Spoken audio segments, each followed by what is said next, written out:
Hello friend, नमस्कार। मैं Nancy Gupta रोज़ाना की तरह आज चैप्टर 4 के साथ में आपके सामने प्रेजेंट हुई हूँ। मेरे आज के चैप्टर का नाम है हिंदी व्याकरण में शब्द शक्ति। फ्रेंड, इसके पहले हम लोगों ने हिंदी के बेसिक टॉपिक्स पढ़े, जिसमें हिंदी बेसिक, फिर हम लोगों ने पढ़ा वर्णमाला, उसके बाद में पढ़ा शब्द और उसके बाद में शब्द शक्ति। तो फ्रेंड चलिए हम पढ़ते हैं शब्द शक्ति क्या होती है। उसके पहले फ्रेंड, जिन लोगों के द्वारा हमारे पुराने चैप्टर रह गए हैं वो लोग शिवकम क्लासेस के साइट्स पर जाकर उन चैप्टर्स को पढ़ सकते हैं और उनको अच्छे से समझ सकते हैं, और जो भी समस्या हो वो कमेंट के थ्रू हमें पूछ सकते हैं। तो चलिए फ्रेंड, हिंदी शब्द शक्ति। तो सबसे पहले बात उठती है फ्रेंड कि शब्द शक्ति क्या होती है। शब्द तो मैंने आपको बताया था कि वर्णों का समूह शब्द कहलाता है। अब बात आती है शब्द शक्ति। तो फ्रेंड, हम आपको बता दें, शब्द शक्ति का अर्थ होता है अर्थ का बोध कराना। मतलब शब्द शक्ति व्याकरण में वो ऐसी शक्ति है जिसके द्वारा आप अर्थ का बोध करते हैं। बोध का मतलब क्या होता है? समझ। मतलब आप अर्थ को समझते हैं कि बात जो है वो किस सेंस में कही गई है, उसका आप अनुमान लगा पाते हैं। तो फ्रेंड समझ गए होंगे कि शब्द शक्ति क्या होती है। तो क्या होती है शब्द शक्ति? एक ऐसी शक्ति है, एक ऐसा ज्ञान है जिसके द्वारा आप शब्द के अर्थ का बोध कर पाते हैं, शब्द के अर्थ को समझ पाते हैं। फ्रेंड, अब इसके बाद में हम पढ़ते हैं शब्द शक्ति के प्रकार। तो आप लोग स्क्रीन पे देख रहे होंगे कि शब्द शक्ति के प्रकार कितने होते हैं? 3। पहला अभिधा, दूसरा लक्षणा, तीसरा व्यंजना। फ्रेंड, मैंने बहुत ही अच्छे स्टिकी वे में वीडियो बनाया हुआ है। अभिधा का मतलब होता है रियलिटी, रियलिटी का मतलब होता है मतलब वास्तविकता। अभिधा एक ऐसी शब्द शक्ति है जो आपको क्या रियलिटी के बारे में ज्ञान कराती है कि जो लिखा है वही वास्तविक है, उसके अलावा उसका कोई तीसरा अर्थ नहीं है। दूसरा लक्षणा। लक्षणा के नीचे मैंने लिखा हुआ है क्वालिटी। क्वालिटी का मतलब क्या होता है? लक्षण। लक्षणा एक ऐसी शब्द शक्ति है जिसके द्वारा आप किसके बारे में जानते हैं? लक्षण के बारे में, कि दिए गए वाक्य में उसके लक्षण के बारे में आपको बताया गया होगा। फ्रेंड, तीसरी शब्द शक्ति की बात आती है। तीसरी शब्द शक्ति व्यंजना। अब इसमें क्या होता है फ्रेंड, जो कही गई बात होती है, जो वाक्य लिखा हुआ होता है, वो ना तो रियल होता है और ना ही किसी का लक्षण बताता है। मतलब ना ही रियलिटी बताती है, ना ही क्वालिटी बताती है। थर्डली क्या होता है, वो किसी तीसरे उद्देश्य की ओर इंडिकेट कर रही होती है। जैसे हम लोग से मॉर्निंग में ही मम्मी बोलती हैं जल्दी उठो 8 बज गए हैं, ऐसे बोलती है ना, तो क्या होता है, पापा के लिए वो सेंस अलग होता है कि हाँ उनके लिए 8 क्यों बज गए, क्योंकि उनको ऑफिस जाना है। हम लोगों के लिए 8 क्यों बज गए हैं, हमें जल्दी उठना है क्योंकि हमें स्कूल जाना है। इसी तरीके से सेंटेंस वो एक ही था, सबके अपने अपने उद्देश्य के अनुसार उसका जो भावार्थ था वो चेंज हो गया। तो यही बात व्यंजना में कही गई है कि कही गई बात ना तो रियल होती है और ना ही लक्षण बताती है, बल्कि किसी तीसरे उद्देश्य की ओर संकेत करती है।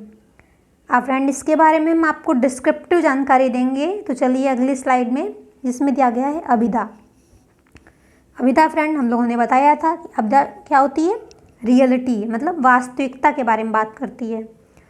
तो इसके बारे में क्या लिखा हुआ है कि जिन वाक्यों में अर्थ व भावार्थ समान हो, मतलब जो बात लिखी गई है वही उसका अर्थ हो और वही उसका भावार्थ हो, कोई चेंजमेंट ना हो, सब कुछ समान हो, तो वहाँ पे क्या होगी?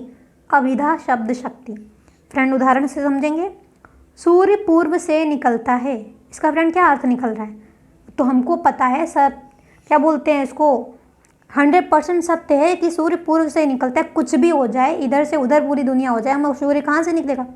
पूर्व से ही निकलेगा। तो क्या हुआ कि कही गई बात है वो सर्वथा सत्य है, वास्तविक है, तो वो क्या होगी? अभिधा होगी। और दूसरा उदाहरण दिया गया है, बैल खड़ा है। ये क्या है? बैल खड़ा है, इसका अर्थ क्या है? ये भी है बैल खड़ा है। भावार्थ क्या है? ये भी बैल खड़ा है। बैल खड़ा है तो खड़ा है, तो क्या है उसका? जब किसी वाक्य में उसका अर्थ व भावार्थ सेम हो तो वहाँ पे क्या होगा, अभिधा शब्द शक्ति। फ्रेंड हम आशा करते हैं आपको अभिधा शब्द शक्ति समझ में आ गई होगी। बहुत ही शॉर्ट वे में, बहुत ही ट्रिकी वे में मैं आपको समझा रही हूँ। दूसरी शब्द शक्ति है लक्षणा शब्द शक्ति। तो लक्षणा शब्द शक्ति में फ्रेंड क्या होता है कि ऐसे वाक्य जिनके अर्थ व भावार्थ भिन्न हो, मतलब जब हम किसी वाक्य को पढ़ें तो क्या हो, कही गई बात हो तो उनका जो अर्थ हो और जो उनका भावार्थ हो वो दोनों में क्या हो, अंतर हो। और दूसरा समझने का तरीका हो कि उसमें उनकी क्वालिटी बताई गई हो।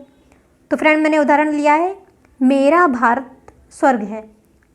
अर्थ क्या निकल रहा है, मेरा भारत स्वर्ग है। और भावार्थ क्या निकल रहा है कि भारत जो है वो स्वर्ग के समान है। जो जिस तरीके से स्वर्ग इतना सुंदर होता है, इतना कंफर्टेबिलिटी होती है, इतना पीसफुल होता है, तो वैसा भारत कैसा है, वैसा स्वर्ग है। वैसा अपनापन, वैसा ही प्रेम भाव सब कुछ है भारत में। तो भारत क्या है, भारत, मेरा भारत स्वर्ग है, ये इसका भावार्थ है। दूसरा क्या है, रामू बैल है। तो फ्रेंड क्या है, रामू बैल है, मतलब क्या रामू बैल है, नहीं, रामू की तुलना बैल से की गई है कि रामू बैल है। तो फ्रेंड आप समझ गए होंगे कि जिन वाक्यों में अर्थ व भावार्थ भिन्न भिन्न हो वहाँ पे लक्षणा शब्द शक्ति होती है। फ्रेंड इसके बाद में हम लास्ट शब्द शक्ति व्यंजना के बारे में बात करते हैं। व्यंजना के बारे में मैंने फ्रेंड पहले ही आपको बताया था कि कही गई बात ना तो रियल होती है ना ही लक्षण बताती है, जबकि किसी तीसरे उद्देश्य की ओर क्या करती है, संकेत करती है। इसकी दूसरी ट्रिक क्या है कि जिन वाक्यों में अर्थ व भावार्थ पाठक व श्रोता के अनुसार अलग अलग होता है। जैसे उदाहरण दिया गया है, काली रात कितनी शानदार है, या चोर कहते हैं, चोर कहते हैं कि काली रात कितनी शानदार है। तो फ्रेंड क्या है कि यहाँ पे चोरों को ना तो रात से मतलब है और ना ही उसकी कालिमा या फिर उसकी सुंदरता से मतलब है। उनका उद्देश्य किससे है, चोरी से है। तो इसके लिए क्या हुआ कि इसलिए ये रात उनके लिए क्या है, शानदार है। तो फ्रेंड इस तरीके से क्या हुआ कि जिन वाक्यों में जो अर्थ होता है वो तो साधारण होता है, किंतु भावार्थ श्रोता व पाठक के अनुसार अलग अलग होता है, बदल जाता है, तो वहाँ पे क्या होती है, व्यंजना शब्द शक्ति होती है। फ्रेंड एक बार हम फिर से रिवाइज करते हैं। अभिधा में रियल की बात होती है, लक्षणा में क्वालिटी की बात होती है, और व्यंजना में बात किसी तीसरे उद्देश्य की ओर संकेत कर रही होती है, अर्थात सबके अनुसार उस बात का भावार्थ जो होता है वो अपना अलग अलग होता है, चेंज होता रहता है। आशा करते हैं फ्रेंड आपको ये तीनों शब्द शक्ति समझ में आई होगी। आप इनको अच्छे से एक बार रिवाइज करके वीडियो पढ़ लीजिएगा, नोट्स बना लीजिएगा, क्योंकि इसमें से 1 नंबर का ये क्वेश्चन ज़रूर आता है, 100% श्योरली आता है। बहुत ही छोटा सा वीडियो था, बहुत ही इम्पोर्टेंट वीडियो है। आप इसको लास्ट तक देखते रहिए और लाइक करिए, सब्सक्राइब करिए एंड शेयर करिए, मेरी एनर्जी को बूस्ट करिए। Thank you so much.